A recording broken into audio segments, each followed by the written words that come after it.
Hello guys, welcome to Lifehacks N Tech. Did someone ever send you very long voice messages on WhatsApp and you hate to listen to it? Then this video is for you.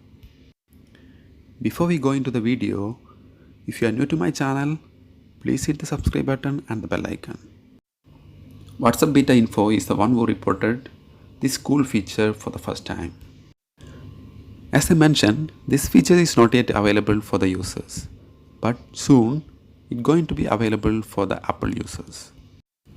This is not the first time that WhatsApp Beta Info is sharing about the same. WhatsApp Beta Info already shared a video regarding the same in September 2021. As the report says, if these features came into force, you will be getting an option to transcribe your long voice messages into text format. The cool thing with this feature will be the transcription feature is happening in your phone. That means your voice messages are still end-to-end encrypted. To get this feature, all you have to do is stay tuned and wait for the update. If you are not yet subscribed, please don't forget to subscribe. Thank you.